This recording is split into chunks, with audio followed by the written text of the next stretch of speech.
War breaking news के साथ शुरुआत करते हैं सुपर प्राइम टाइम की। इस वक्त जो बड़ी वॉर ब्रेकिंग न्यूज आ रही है वो यूक्रेन से है। यूक्रेन के 1 दर्जन शहरों में एक बार फिर बमबारी की गई है। कैस्पियन सागर से दक्षिण यूक्रेन में मिसाइल वर्षा की गई है। सुबह 6 बजे से यूक्रेन में बरस रहा है बारूद। यूक्रेन के कई बंदरगाह पूरी तरह से खाक कर दिए हैं रूस ने, जिस तरह की बमबारी यूक्रेन पर की जा रही है। यूक्रेन के 1-2 नहीं दर्जनों शहरों पर यह बमबारी लगातार जारी है। पुतिन को ऐसा लगता है कि यकीन हो गया है कि यूक्रेन जल्द युद्ध में घुटने टेकने वाला है। लेकिन अब अहम यह है कि सरेंडर के वक्त तक यूक्रेन को किस हाल तक पहुंचाना है। पुतिन जानते हैं कि सरेंडर के बाद जो भी होगा उस पर पूरी दुनिया की नजरें होगी। यही वजह है कि पुतिन यूक्रेन के कई इलाकों पर कब्जे की कोशिश में है, ताकि यूक्रेन सरेंडर से पहले बहुत छोटे से हिस्से में ही सिमट जाए। पुतिन की नई रणनीति यूक्रेन का समुद्र यानी काला सागर से हर तरह के संपर्क को काटना है। नेटो की नजर जिस वजह से यूक्रेन पर पड़ी थी, पुतिन उस वजह को ही मिटा देना चाहते हैं। यूक्रेन में सोमवार का सूरज निकला भी नहीं था कि एक के बाद एक रूस के कई बॉम्बर्स ने टेक ऑफ किए।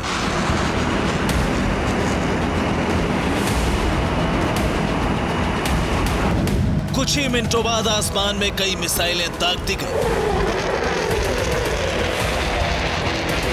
और यूक्रेन के कई इलाके धमाकों से कांप उठे।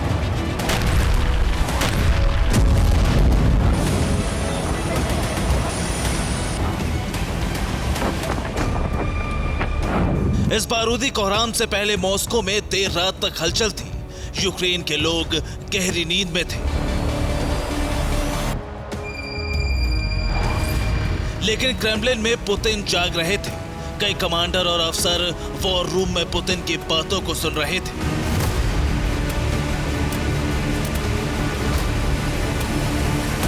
उस बैठक में क्या हुआ, पुतिन ने क्या कहा, ये कुछ ही घंटे बाद नजर आने लगा।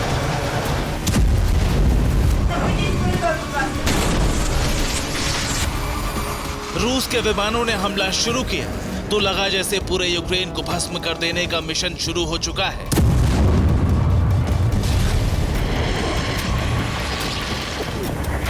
लेकिन कुछ घंटों बाद मिसाइलों के टारगेट पॉइंट से पता चला कि अब पुतिन के दिमाग में क्या चल रहा है।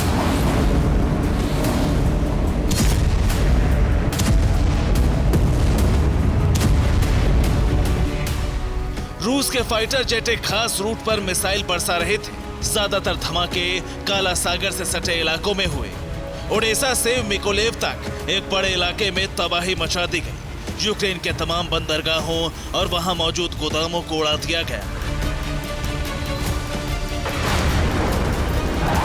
एक तरफ यूक्रेन के काला सागर के किनारे वाले इलाके दहल रहे थे, तो दूसरी तरफ रूस की मिसाइलों ने खास तौर से यूक्रेन के हथियार डिपो को नष्ट करना शुरू किया।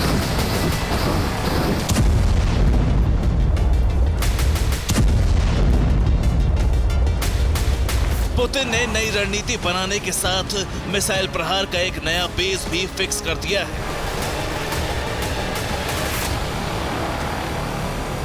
हमले के लिए इस्तेमाल किया गया पहला बेस कैस्पियन सागर था। कैस्पियन सागर से हर बार की तरह Tu-95 ने उड़ान भरी, जबकि इस बार रूस ने एंगल्स बेस का भी इस्तेमाल किया और यहां से Su-35 ने उड़ान भरी।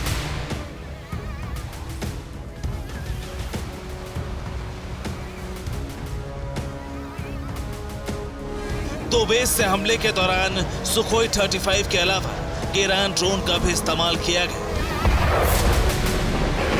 रूस के इस घातक ड्रोन ने यूक्रेन के कई ठिकानों को नष्ट कर दिया। सोमवार दोपहर तक इतना तो साफ हो गया कि पुतिन की नई रणनीति क्या है।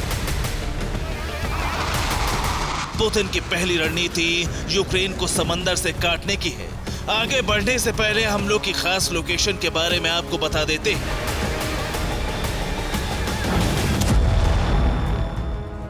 काला सागर की वजह से ही यूक्रेन का संपर्क दुनिया के कई देशों से है। रूस ने यूक्रेन को समंदर से दूर करने के लिए ओडेसा से मिकोलेव तक हमला किया। रूस इस पूरे हिस्से पर कब्जा जमाने की कोशिश में है। रूस के फाइटर जेट में ओडेसा से मिकोलेव के बीच ओचाकीव पर मिसाइल प्रहार किया। रायबाकिवका में भी कई धमाके हुए। काला सागर से सटे कोबलेव इलाके को भी टारगेट किया गया। यूइने और फोनतांका जैसे तमाम इलाकों पर मिसाइलों की बरसात की गई।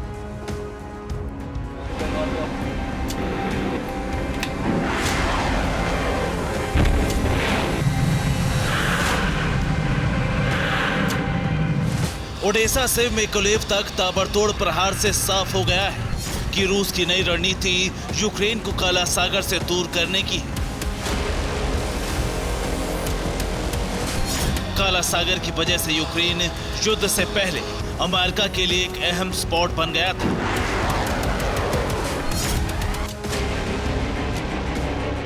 यूक्रेन को अगर काला सागर से दूर कर दिया जाए तो दुनिया में यूक्रेन की अहमियत बेहद कम हो जाएगी। यूक्रेन की अर्थव्यवस्था को बड़ा नुकसान होगा। यूक्रेन में अमेरिका की दिलचस्पी बिल्कुल खत्म हो जाएगी। काला सागर से रूस के करीब आने का प्लान चौपट हो जाएगा। सबसे अहम क्रीमिया की सुरक्षा भी है। माना जा रहा है कि पुतिन ने क्रीमिया में हुए हमले का बदला लेने के लिए ही ओडिशा को टारगेट किया है।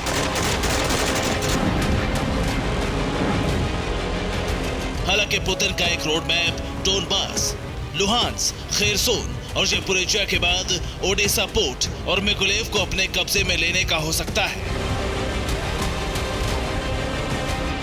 रूस की सरकार में इन दिनों क्या प्लानिंग चल रही है, इसका संकेत जीपीआर के प्रमुख डेनिस पुशिलिन ने दिया है। एक तरफ टीपीआर के प्रमुख यूक्रेन के शहरों को रूसी शहर बता रहे थे, तो दूसरी तरफ डोनेट्स्क में रूस की सेना ने एक जबरदस्त धमाका किया। ये फैब 500 का धमाका था।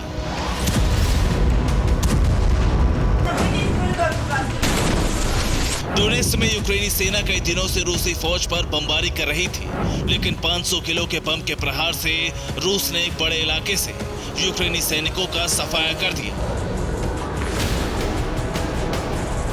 युद्ध की शुरुआत के बाद से पुतिन कई बार ओडेसा को टारगेट कर चुके हैं, लेकिन अब यूक्रेन की समुद्री सीमा को ही खत्म करने का मिशन शुरू हुआ है। यूक्रेन और रूस के बीच युद्ध की असली वजह भी काला सागर को माना जाता है। जून 2021 में यूक्रेन ने अमेरिका और नाटो की नेवी के साथ काला सागर में युद्ध अभ्यास किया था और तब से शुरू हुआ विवाद फरवरी 2022 में युद्ध की वजह बना और अब भी जारी है। अमेरिका ने काला सागर में रूस की सीमा के नजदीक आकर अपनी नेवी की ताकत का प्रदर्शन किया था। पुतिन यूक्रेन को समंदर से दूर करके अमेरिका के प्लान को हमेशा के लिए नाकाम करना चाहते हैं। न यूक्रेन के पास समुद्री सीमा होगी और न कभी नाटो यूक्रेन के बहाने काला सागर में रूस के करीब आ सकेगा। पुतिन की रणनीति में किसी तरह की अड़चन न आए, इसीलिए एक बार फिर रूस ने किंजल मिसाइलों का इस्तेमाल किया है। यूक्रेन में मौजूदा एयर डिफेंस को नाकाम करने के लिए इन मिसाइलों का लगातार इस्तेमाल किया जा रहा है। ब्लैक सी रूट के अलावा रूस की मिसाइलें कीव, क्रीविरी, खार्किव, ज़पोरिजिया, निप्रोपेट्रोविस्की, खमलेनेतेस्की, कोबलेवे में गिरी। ब्लैक सी से अलग जिन जगहों पर मिसाइल धमाके हुए वो सभी यूक्रेन के हथियार गोदाम थे।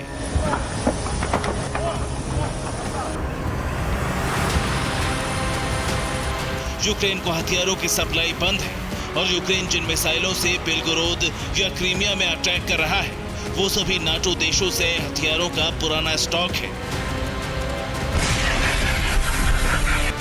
यूक्रेन को मजबूर करने के लिए पुतिन अब हथियारों को नष्ट कर रहे हैं ताकि जेलेंस्की की सेना के पास लड़ने के लिए हथियार ही न बचे और यूक्रेन को अपनी शर्तों पर सरेंडर कराया जा सके। Bureau report, TV9 Bharatvarsh. और इस वक्त की वॉर ब्रेकिंग न्यूज ये कि यूक्रेनी अस्पताल पर मिसाइल अटैक हुआ। सर्जरी के दौरान गिरी रूसी मिसाइल कैमरे में कैद हुआ ये मिसाइल हमला और इसका विध्वंस। मिसाइल हमले से अस्पताल को भारी नुकसान होने की खबर सामने आ रही है। सर्जरी की जा रही थी जिस वक्त देखिए ये धमाका हुआ, मिसाइल आकर गिरी अस्पताल पर, इसकी वजह से नुकसान हुआ है अस्पताल को। बीते 3 महीनों से जर्मनी के एयर डिफेंस को कुछ संदिग्ध ड्रोन नेस्तनाबूद कर रहे थे। जर्मनी में मौजूद मिलिट्री बेस और ट्रेनिंग सेंटर में घुसपैठ कर रहे थे। बावजूद इसके जर्मनी की सेना ड्रोन साजिश को तोड़ने में नाकाम रही। मगर इसी बीच जर्मनी में मौजूद नेटो के सबसे बड़े सैन्य अड्डे पर एक अज्ञात ड्रोन ने दस्तक दी और जानते हैं वो ड्रोन किस मुल्क का था? रूस का। तो क्या पुतिन का प्राइम टारगेट नेटो का सैन्य अड्डा था? क्या क्रेमलिन यूरोप में किसी बड़े हमले को अंजाम देने वाले थे? आखिर क्यों पुतिन का फोकस यूक्रेन की बजाय यूरोप पर शिफ्ट हुआ और कैसे पुतिन के प्रकोप से बचने के लिए नेटो ने इमरजेंसी रूट बनाया? देखिए इस रिपोर्ट में। जर्मनी का रैमस्टीन मिलिट्री बेस, जो यूरोप में नाटो देशों का सबसे बड़ा सैन्य अड्डा है, जहां यूएस मिलिट्री के सैकड़ों जवान 24/7 तैनात रहते हैं। इस सैन्य अड्डे को नाटो के बारूदी जखीरे के तौर पर भी जाना जाता है, मगर इसी रैमस्टीन मिलिट्री बेस पर मिस्ट्री ड्रोन की दस्तक ने बर्लिन से ब्रसेल्स तक, वॉर्सो से वॉशिंगटन तक खलबली मचा दी।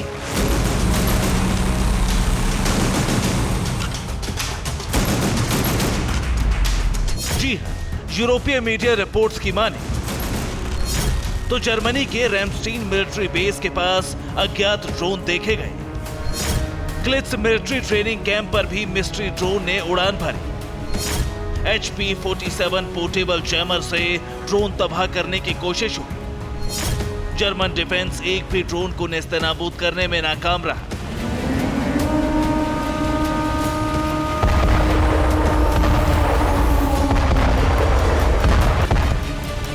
हैरानी इस बात की है कि जर्मनी के मिलिट्री बेस पर अज्ञात ड्रोन के उड़ान की ये कोई पहली घटना नहीं थी।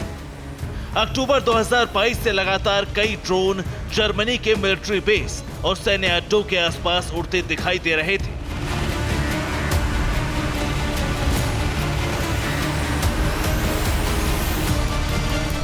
ऐसे में सवाल खड़ा होता है कि आखिर जर्मनी के मिलिट्री बेस के पास ड्रोन वाली साजिश किसने रची? यूरोप में मौजूद नाटो के सबसे बड़े बेस पर अज्ञात ड्रोन किसने भेजे? क्यों भेजे?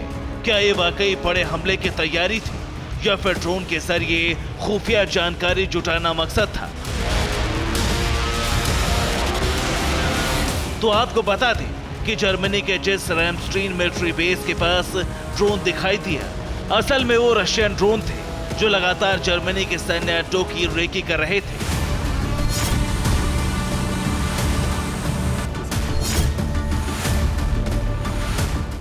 तो क्या पुतिन जर्मनी के रैमस्टीन मिलिट्री बेस में हमला करना चाहते थे?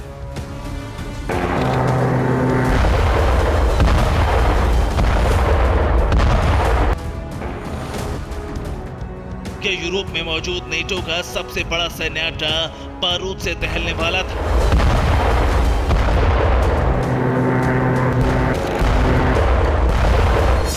फिलहाल रूसी ड्रोन जर्मनी क्यों पहुंचे, कैसे पहुंचे, इसे लेकर तो कोई पुख्ता जानकारी सामने नहीं आई, मगर इसी घटना के बाद जर्मनी, अमेरिका समेत तमाम नेटो देश एक्शन में आ गए और रूस की घेराबंदी के लिए सबसे विस्फोटक प्लान की तैयारी होने लगी।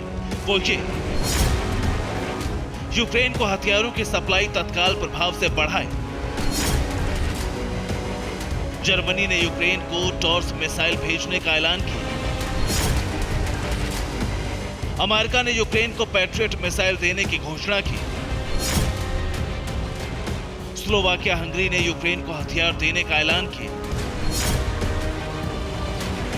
इटली ने नाटो की तरह ईयू की सेना बनाने की अपील की। 3 दिन में रोमानिया से यूक्रेन तक इमरजेंसी सड़क बनाई गई।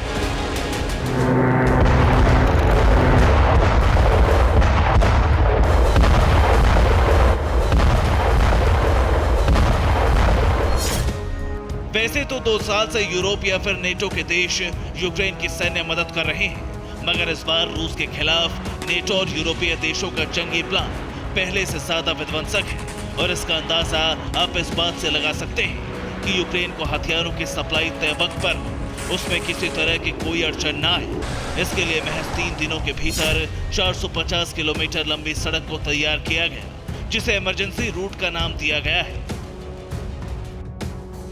आप ये जानकर हैरान रह जाएंगे कि रोमानिया से लेकर यूक्रेन के बॉर्डर तक करीब 450 किलोमीटर लंबी सड़क बनाई गई है और इस इमरजेंसी रूट की शुरुआत रोमानिया की राजधानी बुखारेस्ट से हुई है। बुखारेस्ट के बाद ये सड़क रोमानिया के ही प्लोइस्ती शहर तक जाती है और फिर प्लोइस्ती से इमरजेंसी रूट वाया बुजाव, फोकसानी और बकाव होते हुए पस्कानी तक पहुंचता है। यूक्रेन तक जाने वाले इस रूट का आखिरी पॉइंट रोमानिया की सिरेट सिटी है, जो यूक्रेन के बॉर्डर से लगती है, और करीब 450 किलोमीटर लंबे इस रूट से ही अब यूरोपीय और नेटो के देश हथियारों की खेप को यूक्रेन भेजेंगे।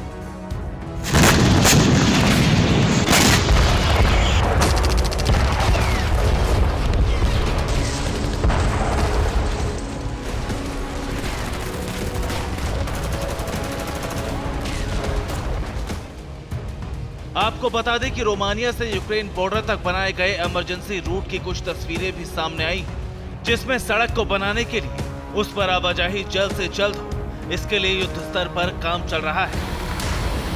दावा तो यहां तक किया जा रहा है कि अब तक अमेरिका या फिर नेटो के देश पोलैंड के रास्ते यूक्रेन में हथियारों की सप्लाई कर रहे थे, मगर अब रोमानिया से यूक्रेन तक बने इमरजेंसी रूट से हथियार यूक्रेन डिलीवर किए जाएंगे, जिसका मतलब ये कि रूस के खिलाफ यूक्रेन पहले से ज्यादा ताकतवर होगा और विस्फोटक तरीके से रूसी सरजमी पर हमला करेगा।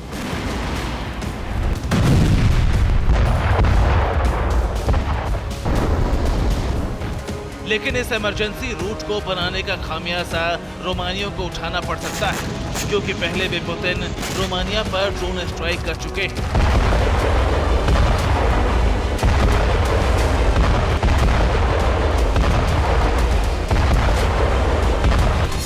और अब तो रूसी ड्रोन जर्मनी तक जा पहुंचे, यानी मौजूदा हालात इस बात के साफ और सीधे संकेत दे रहे हैं कि पुतिन का फोकस अब यूक्रेन के बजाय नेटो पर शिफ्ट हो गया है।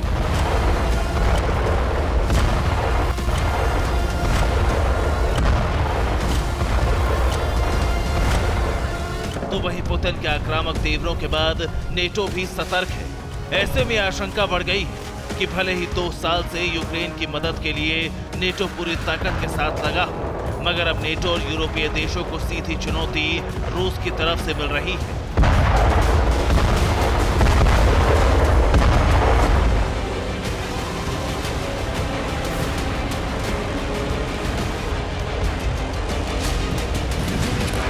हालांकि जब तक नेटो में अमेरिका जैसा मुल्क शामिल है, मुमकिन है पुतिन के अटैक प्लान के खिलाफ जरूर बड़ा पलटवार हो सकता है।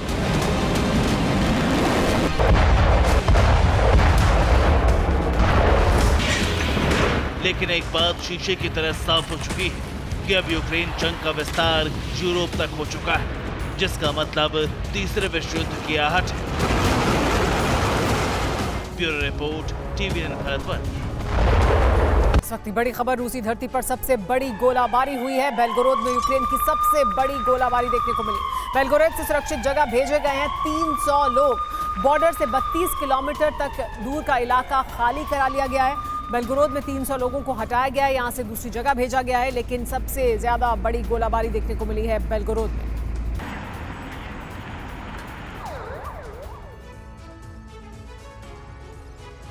तीस दिसंबर को यूक्रेन ने रूसी शहर बेलगोरोद पर पहला हमला किया था। इस हमले को 250 घंटे से ज्यादा वक्त बीत चुका है, लेकिन यूक्रेन के ड्रोन और मिसाइलें अब भी बेलगोरोद को टारगेट कर रहे हैं। बीते 10 दिनों से गुरिल्ला युद्ध नीति के जरिए जेलेंस्की के जवान यहां तबाही मचा रहे हैं, मगर अब पुतिन ने बेलगोरोद की सुरक्षा के लिए चेचन लड़ाकों को तैनात किया है, जिनका प्राइमरी टारगेट वो यूक्रेनी जवान होंगे जो गुरिल्ला युद्ध में माहिर हैं। 250 घंटों से रूसी धरती पर मौजूद ये शहर बेलगोरोद टहल रहा है। 250 घंटों से यूक्रेनी बारूद बेलगोरोद में कोहराम मचा रहा है।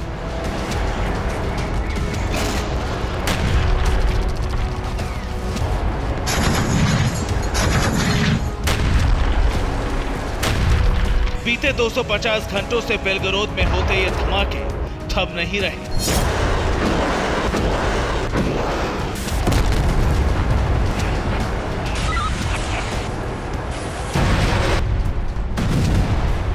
कहीं इमारतें प्रचंड अग्नि से धधक रही हैं, कहीं पार्किंग में खड़ी गाड़ियां धू-धू कर चल रही हैं। यूक्रेन रूस के शहर बेलगोरोद पर हमले कर रहा है। यहां कब और कहां से ड्रोन या मिसाइल आ गिरे, जेलेंस्की के सिवा कोई नहीं जानता।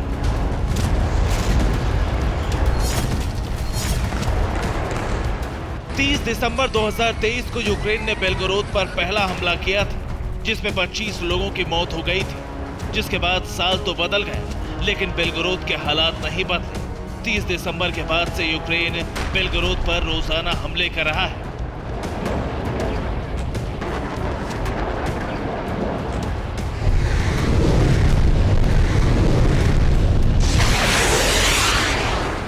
बीते 24 घंटे में बेलगोरोद पर यूक्रेन ने 40 ड्रोन अटैक किए, 14 हाइमर्स रॉकेट दागे, 20 फुर्गन मल्टीपल रॉकेट लॉन्चर और 6 नेपच्यून मिसाइलों से हमले किए। हालांकि रूस का दावा है कि उसने यूक्रेन के सभी हमलों को नाकाम कर दिया।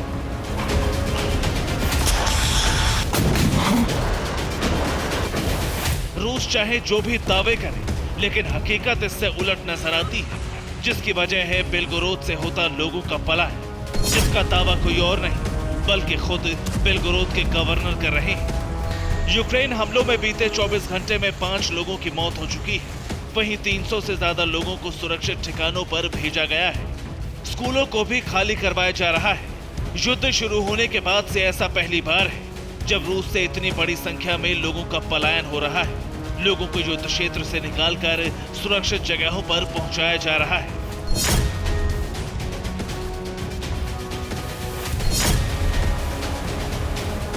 साफ है, यूक्रेन रूस की जमीन को बीते 10 दिनों से दहला रहा है, जो यूक्रेन के गोरिल्ला घात की वजह से संभव हुआ है। यूक्रेन की गोरिल्ला तकनीक की वजह से बेलगोरोद में रूस बेबस नजर आ रहा है।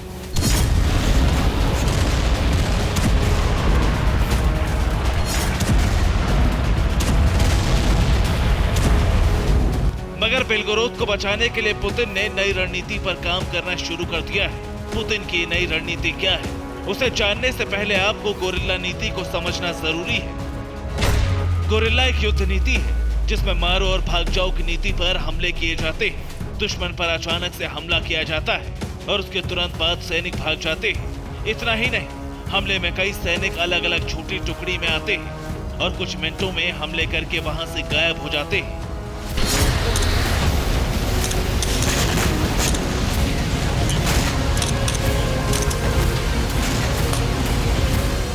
इसी नीति के तहत यूक्रेन बेलगोरोद में हमले कर रहा है।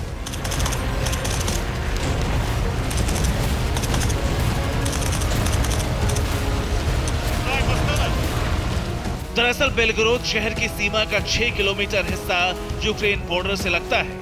यूक्रेन की सीमा में मौजूद जेलेंस्की के जवान इसी हिस्से से हमले कर रहे हैं, जहां जंगलों में छिपकर यूक्रेनी जवान ड्रोन और रॉकेट दागकर भाग जाते हैं, जिसके बाद दूसरा हमला किसी और लोकेशन से किया जाता है। लोकेशन बार बार बदलने की वजह से हमलों को ट्रेस करना रूस के लिए मुश्किल हो रहा है।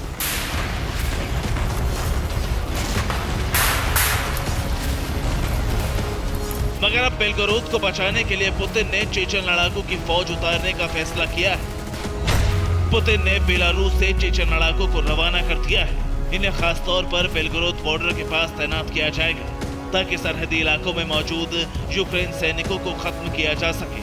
बेलगोरोद यूक्रेन के लिए बड़ी टेंशन बन चुका है, क्योंकि यहाँ न सिर्फ यूक्रेन का बारूद तबाही मचा रहा है, बल्कि यूक्रेन के टारगेट पर उसके डिफेंस सिस्टम भी है। यूक्रेन खासतौर से रूसी डिफेंस सिस्टम के नेटवर्क को टारगेट करके हमले कर रहा है। बेलगोरोद यूक्रेन बॉर्डर से लगता इलाका है। ऐसे में बेलगोरोद की सुरक्षा में पुतिन ने 4 मिसाइल डिफेंस सिस्टम को तैनात कर रखा है। बेलगोरोद के सबसे बाहरी हिस्से में पन्तशीर S-1 एयर डिफेंस सिस्टम मौजूद है, जिसके बाद बक मिसाइल सिस्टम S-300 और आखिर में S-400 की तैनाती की गई है। मगर अब यूक्रेन इन डिफेंस सिस्टम के खिलाफ टारगेटेड हमले कर रहा है। बीते 3 दिनों में यूक्रेन ने 2 पन्तशीर एयर डिफेंस सिस्टम को ध्वस्त कर दिया है। वहीं इससे पहले नए साल की शुरुआत में यूक्रेन ने कम दूरी के 2 बक एयर डिफेंस सिस्टम भी तबाह कर दिए थे।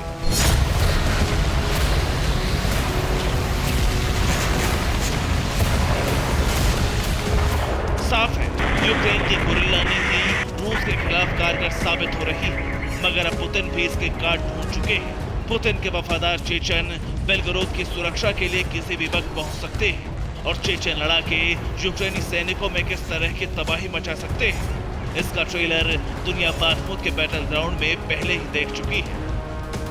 Bureau report, TV9 Bharatvarsh. इस वक्त की बड़ी खबर दक्षिणी लेबनान में आईडीएफ ने भीषण स्ट्राइक की है। बारूद से भरी कार को हमले में तबाह किया गया। कार पर आईडीएफ ने ड्रोन के जरिए हमला किया। देखिए किस तरह से धुएं का गुबार उठता हुआ दिखाई दिया है। ड्रोन के जरिए हमला किया गया। एक कार थी जिसमें बारूद भरा हुआ था। इस कार पर आईडीएफ ने ड्रोन के जरिए हमला किया और इसे तबाह कर दिया। गाजा में युद्ध लंबा खिंचता जा रहा है, जबकि हमास का भी खात्मा नहीं हुआ है। ऐसे में इजराइल पीछे नहीं हटने वाला। इस बीच अमेरिका ने युद्ध विराम के लिए अरब देशों से बातचीत जारी रखी है, जिसमें हासिल कुछ नहीं हुआ। उल्टा अमेरिका इजराइल में इस मुद्दे पर दो राय सामने आ रही है। लेकिन सवाल उन लाखों गाजा वासियों पर उठ रहा है कि वो आखिर कहां जाएंगे, या इसी तरह उनकी जिंदगी की सुबह शाम बारूदी शोर में सहमती रहेगी। तबाही का एक और विध्वंसक दौर शुरू हो चुका है। अब गाजा में हमले उत्तरी गाजा के बाद दक्षिणी गाजा में हो रहे हैं, बल्कि हमले वहां से भी आगे पूर्वी गाजा तक जा पहुंचे।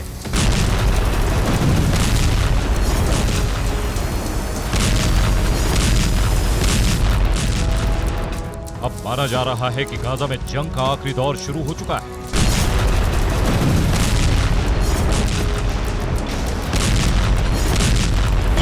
इस पर नेतन्याहू के प्रवक्ता मार्क रेजेव ने कहा है, मैं वेस्टर्न चर्चिल के उन शब्दों को दोहराता हूं, ये अंत तो नहीं, लेकिन हो सकता है शायद ये अंत की शुरुआत, जैसे उत्तरी गाजा में हमने कर दिखाया।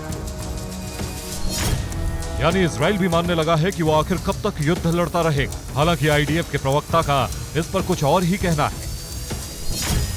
हमास का संपूर्ण खात्मा जरूरी है, सीज फायर से माहौल सुधरेगा, ऐसा सोचने वाले सपनों की बात कर रहे हैं। हम युद्ध लड़ते रहेंगे, कम से कम इस साल तो ये जारी रहेगा।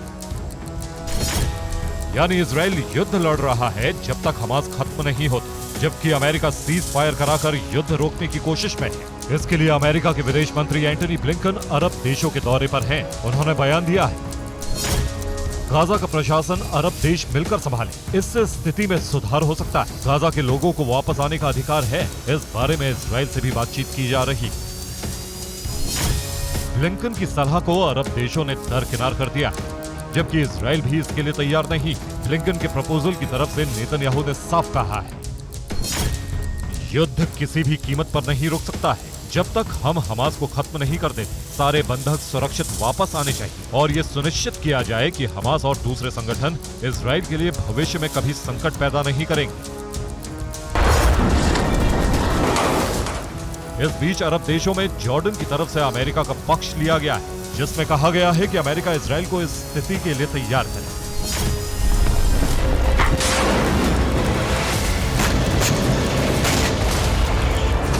उसके बाद ही आगे बात बढ़ सकती है। युद्ध की स्थिति में कोई रास्ता नहीं निकल सकता। यानी गाजा में फिलहाल हमले रुकने की कोई परिस्थिति नहीं दिख रही।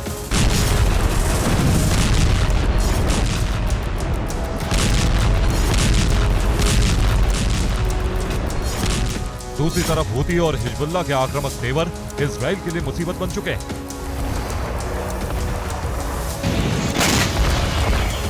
इस बीच हमास ने गाइडेड मिसाइल तैयार करके इजराइल को नई धमकी दी है। उसके लड़ाके मर मिटने को तैयार है, जबकि कई जगहों पर गाजा में रह रहे बच्चों को ट्रेनिंग भी दी जा रही है।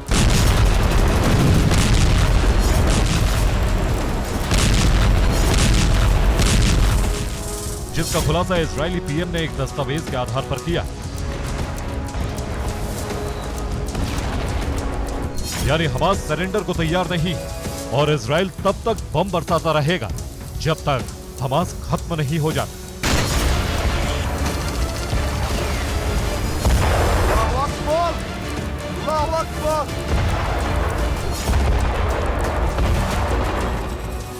इस बीच सवाल उठ रहा है कि अमेरिका क्या करेगा? क्या वो अरब देशों को मनाकर जंग रोक पाएगा?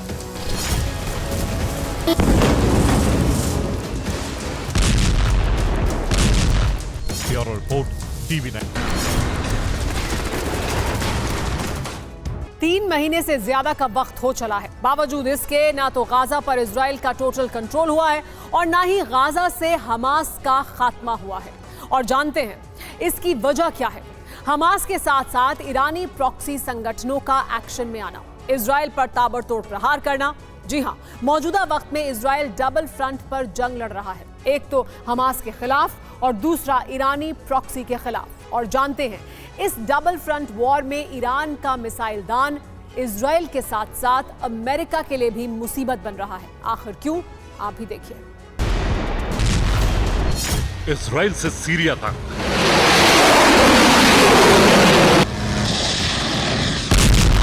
इराक से लेबनान तक,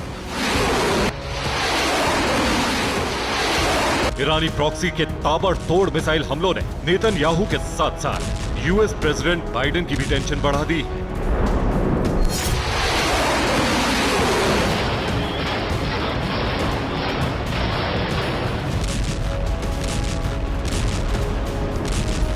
ईरानी प्रॉक्सी हर नए दिन के साथ आक्रामक होते जा रहे हैं। इजराइल से इंतकाम लेने के लिए अलग अलग फ्रंट से हमले कर रहा है।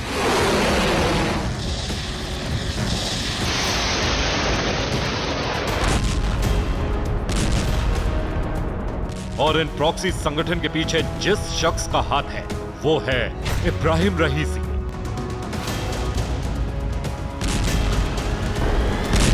ईरान के राष्ट्रपति जिन्होंने इजराइल को दहलाने के लिए सुपर पावर अमेरिका को उकसाने के लिए अपने बारूदी जखीरों को खोल दिया।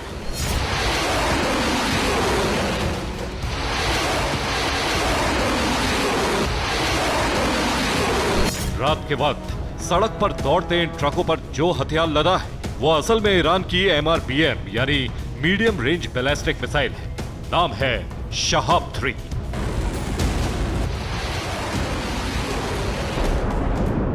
दावा किया जा रहा है कि रईसी ने MRBM की खेप ईरानी प्रॉक्सी को देने का ऐलान किया और उसी के बाद ट्रकों पर लदकर शहाब 3 मिसाइलें लेबनान से सीरिया तक भेजी गई।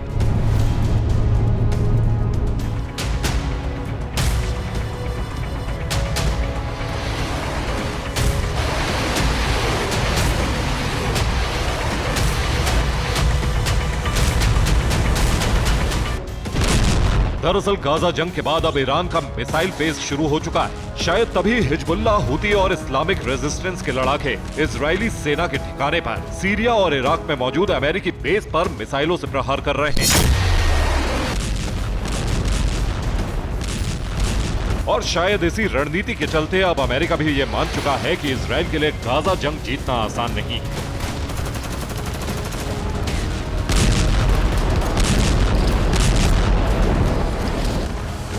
मसलन एक यूएस रिपोर्ट में दावा किया गया है कि इजराइल के खिलाफ जंग में सिर्फ हमास ही नहीं बल्कि ईरानी प्रॉक्सी भी है। भले ही गाजा में हमास के खिलाफ IDF आक्रामक दिखाई दे रही है, मगर ईरानी प्रॉक्सी के खिलाफ इजरायली सेना डिफेंसिव नजर आ रही है, क्योंकि ईरानी प्रॉक्सी में हिजबुल्लाह जैसे ताकतवर संगठन है। ऐसे में इजरायली सेना के लिए एक साथ 2 फ्रंट पर जंग लड़ना आसान नहीं है। आपको बता दें कि ईरान पहले ही ये साफ कर चुका है कि वो इजराइल और अमेरिका के खिलाफ है। किसी भी कीमत में ईरान अरब वर्ल्ड में इन दोनों देशों को ताकतवर नहीं होने देना चाहता। बस इसलिए ईरान ने अपनी किलर मिसाइलों को वॉर जोन में झोंक दिया। आपको बता दें कि हिजबुल्लाह से लेकर हुती तक, इस्लामिक रेजिस्टेंस से लेकर हमास तक के लड़ाके हमले के लिए ईरान की मिसाइलों का इस्तेमाल कर रहे हैं।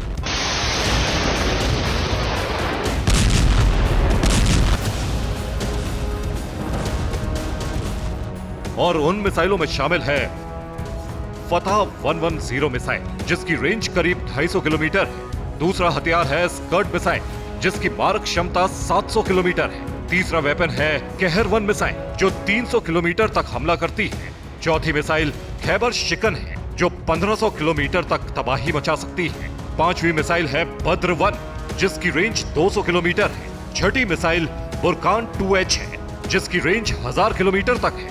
वहीं सातवीं मिसाइल कियाम है, जो 1000 किलोमीटर तक मार करने वाली है। दरअसल ईरान खुले तौर पर इजराइल का विरोधी है, और सिर्फ इजराइल ही नहीं बल्कि महाशक्ति अमेरिका को ईरान अपना सबसे बड़ा दुश्मन मानता है, क्योंकि अमेरिका की शह पर इजरायली सेना ईरान में मौजूद उसके एटमी सेंटरों को निशाना बनाती है। ईरान के न्यूक्लियर प्रोग्राम को रोकने के लिए तमाम तरह के हथकंडे अपनाती है। बेंजामिन नेतन्याहू ऐलान कर चुके हैं कि हमास के खात्मे तक गाजा का युद्ध नहीं रुकेगा। नेतन्याहू गाजा को इजराइल के लिए पूरी तरह सुरक्षित बनाना चाहते हैं, मगर सवाल है कैसे? आखिर कैसे नेतन्याहू हमास को जड़ से खत्म करेंगे? इस सवाल का जवाब इजराइल की नई हिट लिस्ट से मिल जाता है। युद्ध में गाजा तबाह हो चुका है। इजराइल की सेना ने गाजा को मृत्यु लोक बना डाला है। मगर हमास इजराइल के सामने घुटने टेकने को तैयार नहीं। अब नेतन्याहू ने हमास के खात्मे का महा प्लान तैयार किया है। एक ऐसा प्लान जिसके कोर में हमास को जड़ से मिटा देने की रणनीति छिपी है। दरअसल इजराइल ने हमास की टॉप पॉलिटिकल लीडरशिप और मिलिट्री विंग के खात्मे की नई हिट लिस्ट तैयार की, जिसमें वो सभी चेहरे हैं जो हमास की नीति और नियति तय करते हैं। प्ले कार्ड पर बने इन चेहरों को गौर से देख लीजिए। ये हमास के वो लीडर हैं जिनके सिर पर अब इजराइल की तीन सीक्रेट एजेंसी, एयरफोर्स और आईडीएफ के जवान काल बनकर मंडरा रहे हैं। इजराइल ने हमास के 53 लीडर्स की लिस्ट जारी की। इनकी तस्वीरें 53 प्ले कार्ड्स पर प्रिंट की गई है।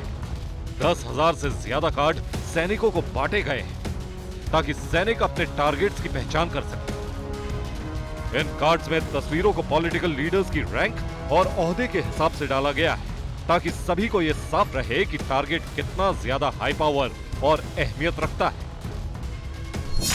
इस्माइल हानिया, खालिद बशार और मारवान ईसा की तस्वीर एज यानी इक्के पर प्रिंट की गई है। वहीं याहया सिनवार को बेगम की हैसियत से नवाजा गया है। इजराइल ने अपने सभी टारगेट्स का एक कॉम्बो भी जारी किया है जिसमें सभी प्ले कार्ड्स एक साथ नजर आ रहे हैं। इसमें उन चेहरों पर क्रॉस लगाया गया है जिन्हें इजराइल की एजेंसी और सेना मौत के घाट उतार चुकी है, और पीले रंग से मार्क वो चेहरे हैं जो इस वक्त विदेश में छिपे हुए हैं। 100 घंटे से लगातार दक्षिण कोरिया पर किम जोंग का प्रहार जारी है, लेकिन दक्षिण कोरिया और अमेरिका खामोश हैं। अब किम की बहन ने धमकी दी है कि अगर दुश्मनों ने कोई भी उकसावे वाला काम किया तो अंजाम युद्ध होगा। पहले दिन 60 धमाके, फिर 200 ब्लास्ट। 100 घंटे बीत चुके हैं लेकिन नॉर्थ कोरिया की आर्टिलरी का गरजना बंद नहीं हुआ है। किम गोले बरसा रहा है और बाइडेन खामोश है। साउथ कोरिया हाय तौबा मचा रहा है लेकिन अमेरिका कुछ नहीं कर रहा। रूस में नॉर्थ कोरिया की मिसाइल सप्लाई का जो मुद्दा गरमाया था उसकी चर्चा तक नहीं हो रही, क्योंकि नॉर्थ कोरिया ने 3 दिनों से युद्ध का माहौल बना दिया है। पहले ताबड़तोड़ गोलों की बरसात हुई और फिर किम की बहन ने चेतावनी भी जारी कर दी। किम की बहन ने कहा है, दुश्मन की एक गलती युद्ध की वजह बनेगी। नॉर्थ कोरिया की सेना दुश्मन पर हमला कर देगी। नॉर्थ कोरिया को उकसाने की भूल नहीं होनी चाहिए।